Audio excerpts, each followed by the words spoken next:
Hi guys, Virginia here and I'm back. This is my third design team project for the June Kitaholic Kits, and I'm just showing you these were two cut files. They were left over from my previous layout, so I thought I would make use of at least one of them, and I felt like kind of focusing on some really soft pastel kind of colours for this. I love this pink pattern paper. The only downside is it's got those butterflies on the back, so I didn't have a lot of it left because I think I had pretty much fussy cut an entire sheet and a half of butterflies out.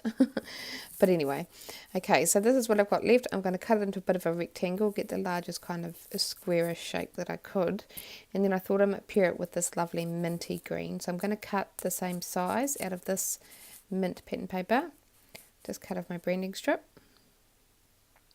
So the cut files, I think I did mention in my last video, they are exclusive to Kitaholic Kits subscribers. I've designed 3, this lovely floral cluster, and then there's a meerkat, meerkat, whatever, and then there is another one that's got a cloud and rainbows and a little saying that says ride a unicorn, swim with mermaids or something. I should remember what it says.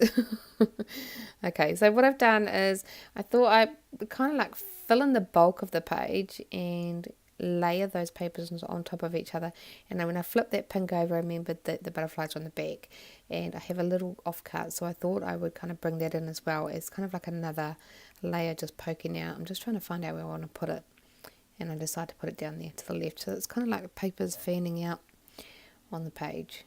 So there we go, put the butterfly paper down, and then I'll just put this pink down as well.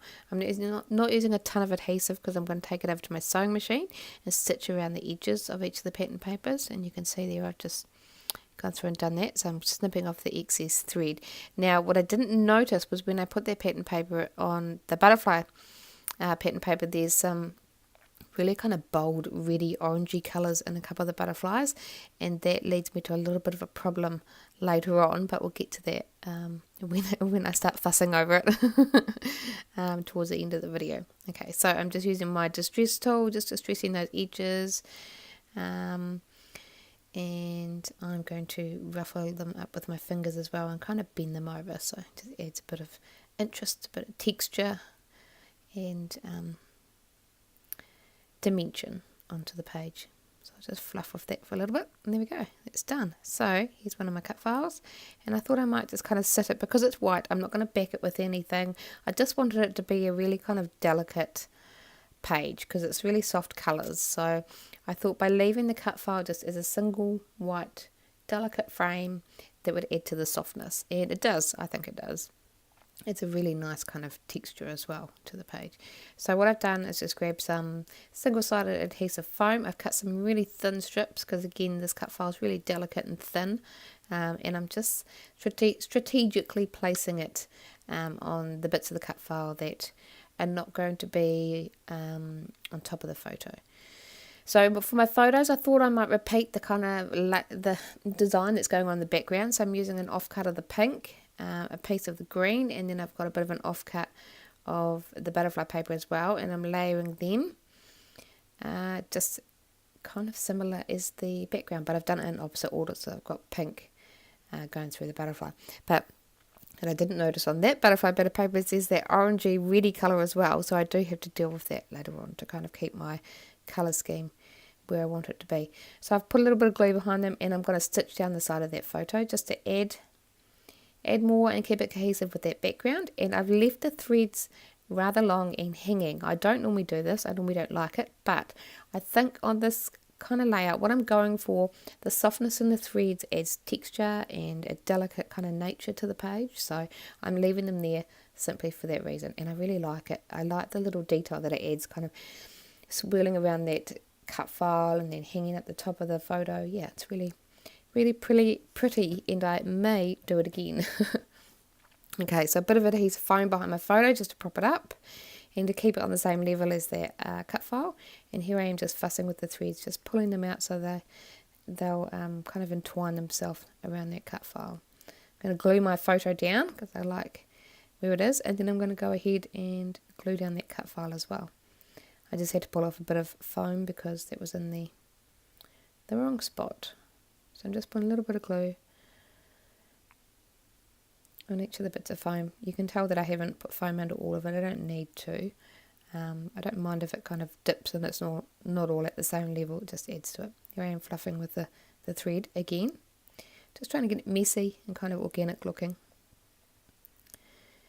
And I'm just putting little dobs of glue where I want it to stay. Some more glue behind that cut file.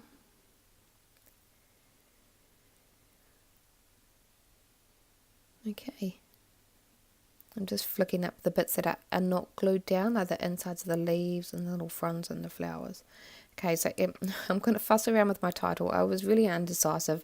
I thought about using one of these white words, but I was really drawn to the gold glitter word that said hooray. And the photo, I haven't even mentioned the photo, it's Eddie driving this little remote control.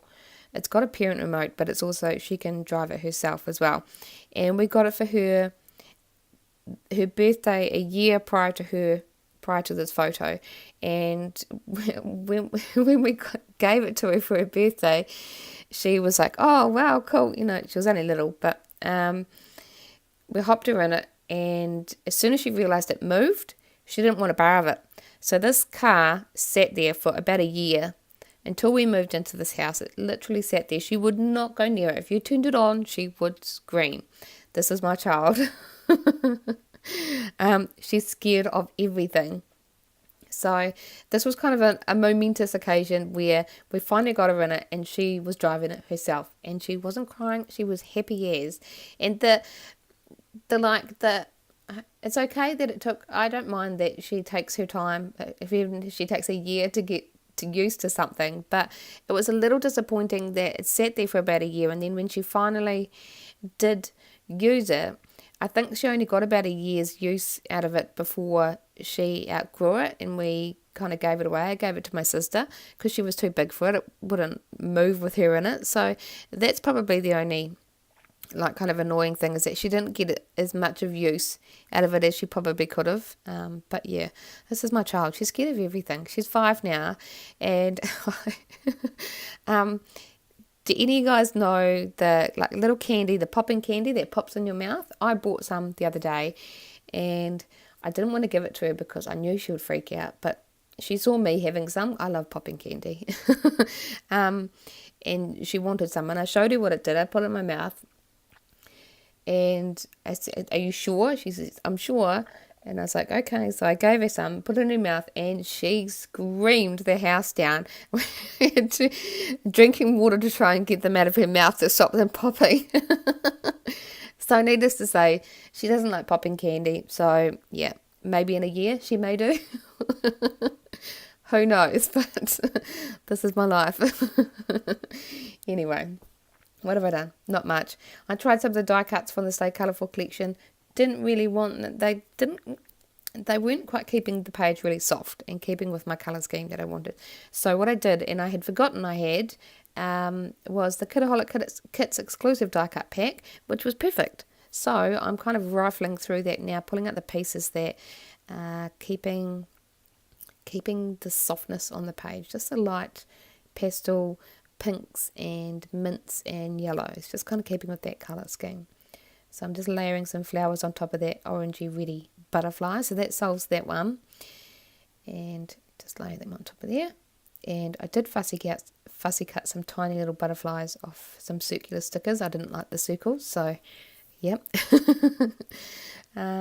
Couple of labels tucked to the left of that photo, and I've got a little mint heart that I'm trying to find a home for, but don't quite make it. There's this lovely little rectangular mint piece that I tucked in the bottom, and that solves that butterfly, and the sentiment fits well with the photo and the story I'm trying to tell. So yeah, another little butterfly to the left, and that mint heart.